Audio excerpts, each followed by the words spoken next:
कोलकाता में हूँ और पिछले 2-3 घंटों से टीम होटल के इर्द गिर्द ही था। उसकी वजह ये थी कि रिंकू सिंह के आने की बात कही जा रही थी। हालांकि जितनी देर तक मैं रहा रिंकू सिंह वहां पर नहीं पहुंचे थे, लेकिन गया रिंकू सिंह के लिए था।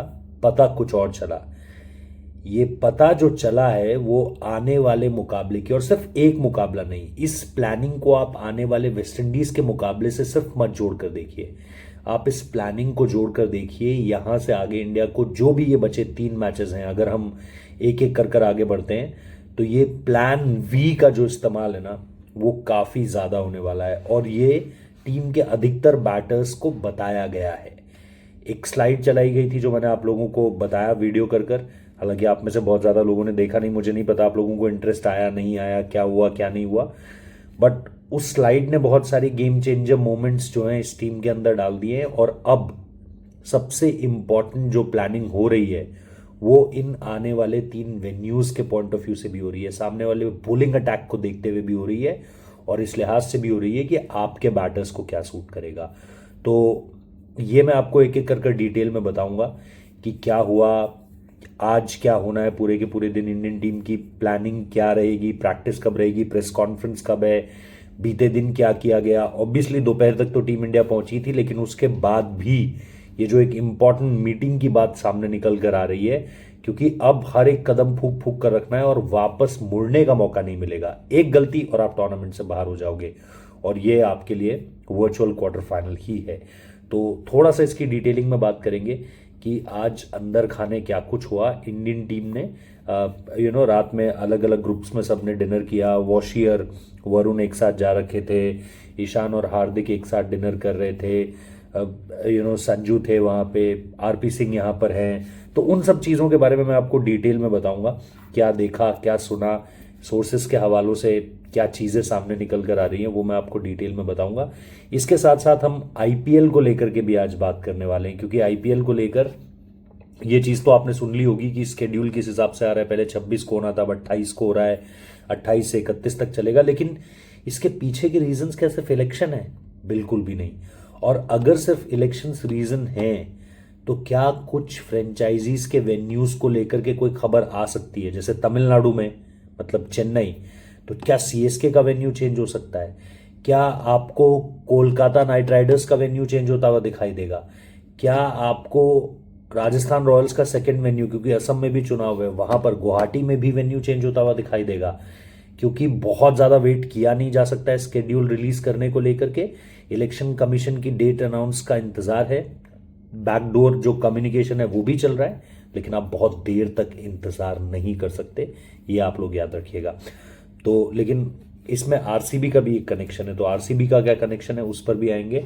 और इसके साथ साथ पाकिस्तान का सिनेरियो तो अब तक आप समझ ही चुके होंगे, लेकिन जैसा मैंने पिछले वीडियो में भी कहा था कि अभी उन्हें बाहर मत समझिए, तो अभी तक भी उन्हें बाहर मत समझिए। तो उनके क्वालिफिकेशन डिफरेंट डिफरेंट सिनेरियोज पर बात कर लेंगे। बट शुरू करते हैं। सबसे इंपॉर्टेंट जो ऑब्वियसली इंडियन टीम की प्लानिंग का हिस्सा है, उससे अपना वीडियो शुरू करते हैं। एक चीज़ जो मैं हमेशा आप लोगों को बोलता हूँ, लाइक शेयर सब्सक्राइब कर देना। लाइक करते ही हाइप का ऑप्शन आएगा, लेफ्ट स्वैप होगा और हाइप का ऑप्शन आएगा, प्लीज़ उसे क्लिक करें। और लाइक शेयर सब्सक्राइब तो मैं लगातार आपको बोलता हूँ। नोटिफिकेशन बेल प्रेस कर दो, शेयर करना चाहते हो शेयर कर दो अपने दोस्तों के साथ। अच्छे कमेंट्स लिखो, अपने सवाल भेजो, सुझाव दो।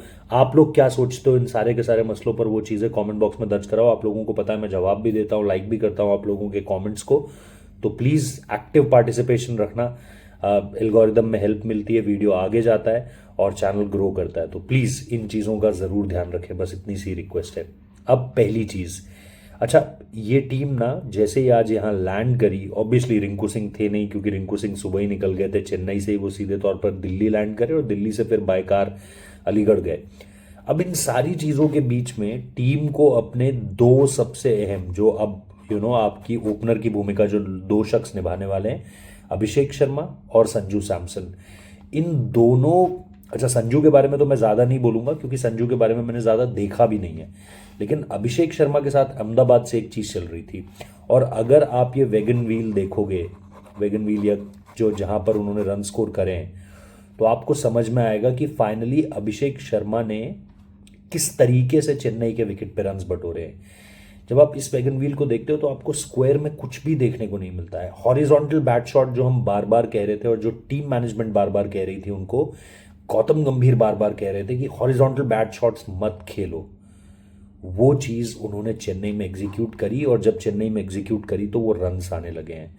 तो एक चीज़ जिसको लेकर के स्पेसिफिकली बार बार अभिषेक शर्मा को बोला जा रहा है, टोका जा रहा है, बार बार बताया जा रहा है, वो ये है कि वी में खेलिए। वी में खेलने का मतलब है सामने खेलिए, मिड ऑन की तरफ रन बनाइए, मिड ऑफ की तरफ रन बनाइए, कवर्स की तरफ रन बनाइए, इधर स्क्वायर ड्राइव मारिए थोड़ा सा, या लेग ड्राइव मारिए थोड़ा सा जो मिड विकेट और मिड ऑन के बीच में से जाए। लेकिन बहुत ज़्यादा ये क्रॉस बैटेड जो हम बोलते हैं ना, ये वाले शॉट्स बहुत ज़्यादा मत खेलो। तो बहुत ज़्यादा क्या, खेलो ही मत ये वाले शॉट्स। तो और यही चीज़ अगर आप संजू सैमसन की स्कोरिंग भी देखोगे, हालांकि संजू सैमसन एक्सप्रेस पेस नहीं बोल रहा हूँ, लेकिन अच्छी पेस के साथ वो भी हॉरिजॉन्टल बैट शॉट्स बहुत अच्छे मारते हैं, पुल बहुत अच्छा मारते हैं, मिड विकेट के ऊपर से आपको निकाल करके दे देंगे रन्स। लेकिन अगर आप बीता मुकाबला देखोगे तो कहीं ना कहीं संजू सैमसन को भी यही एक जो ओपिनियन है वो दिया गया है। तो मल्टीपल मीटिंग्स जो सोर्सेस क्लेम कर रहे हैं, क्योंकि जैसे ही मैंने ये प्लान वी के बारे में जानना चाहा कि इसको लेकर के क्यों इतनी स्पेसिफिक बातचीत हो रही है, टीम के जो एनालिटिकल हेड है, जैसे हरी सर का हमने नाम लिया था, वो गौतम गंभीर, हर कोई इस चीज़ पर बहुत इम्पैक्ट दे बहुत जोर दे रहा है। और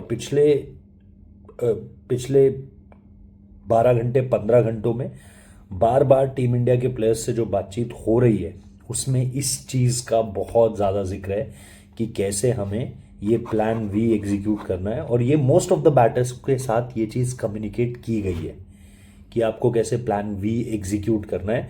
प्लान वी अगर आप एग्जीक्यूट करते हो, हमारी सक्सेस का जो परसेंटाइल है, कुछ भी चीज़ 100% गारंटी तो नहीं देती, लेकिन परसेंटाइल जो है वो ग्रो कर जा रहा है।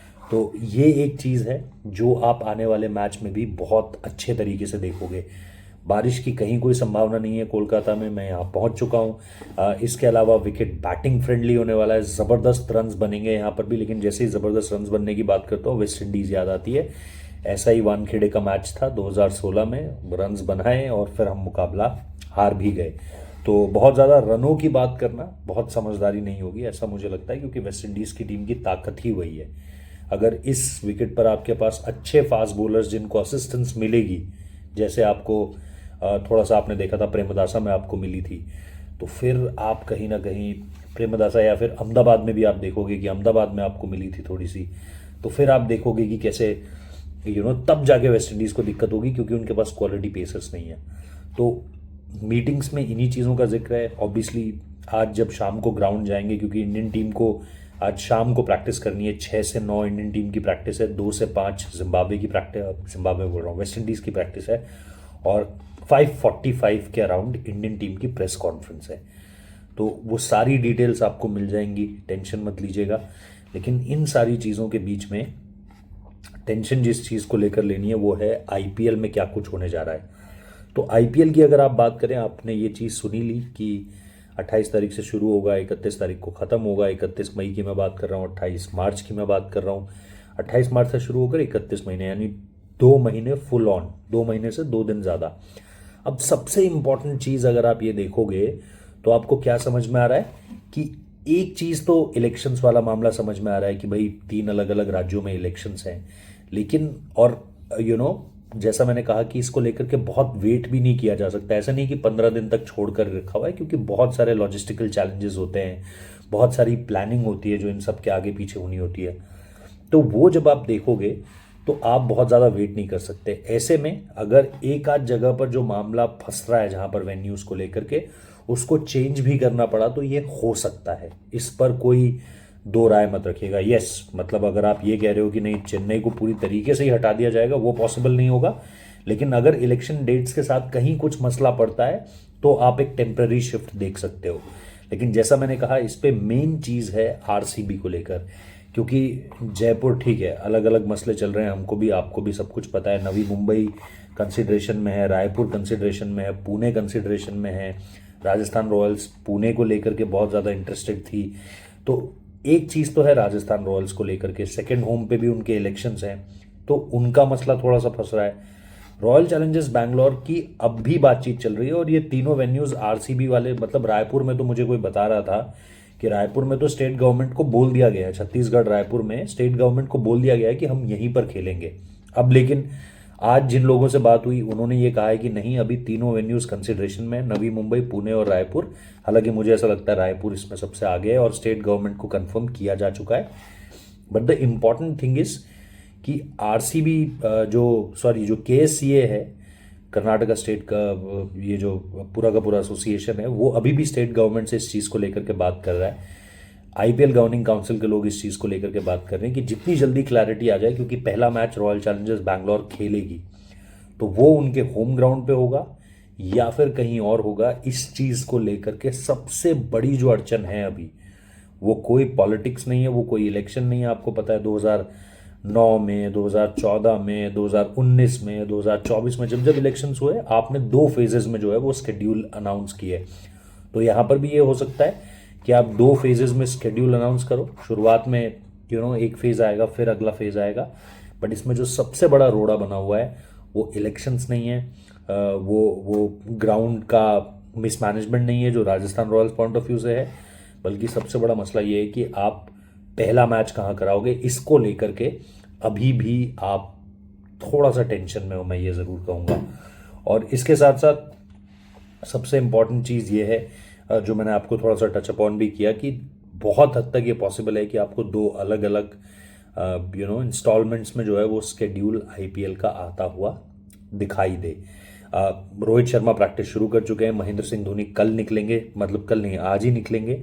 और 1 तारीख से उन लोगों का प्रैक्टिस सेशन शुरू है। 1 से 7 तारीख तक पहला प्रैक्टिस सेशन चलेगा, 7 या 8 तारीख तक। फिर 3-4 दिन का रेस्ट दिया जाएगा, प्लेयर्स को वापस घर भेजा जाएगा।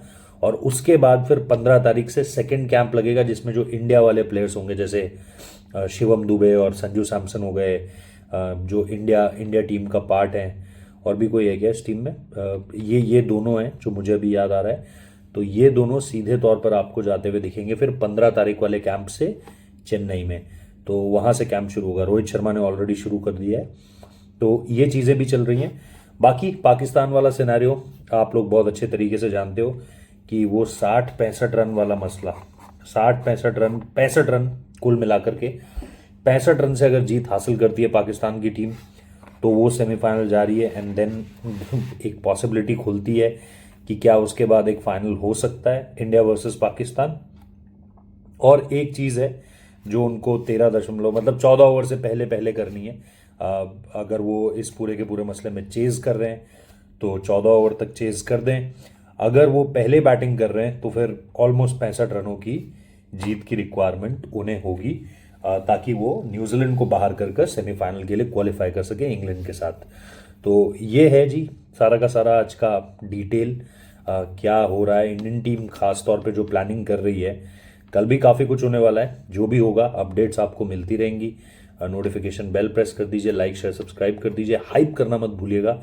अपनी राय दीजिए, आप लोगों को क्या लगता है कॉम्बिनेशन में इंडियन टीम को कोई बदलाव करना चाहिए, किसी और को लेकर आना चाहिए, सूर्या की कप्तानी, कुलदीप यादव का इंक्लूजन, और इन सारी चीज़ों के बीच में जो भी आप लोग कोलकाता में हैं वो लोग भी जब भी अगर इस मैच को देखने के लिए आ रहे हैं तो मुलाकात होती है आप लोगों से।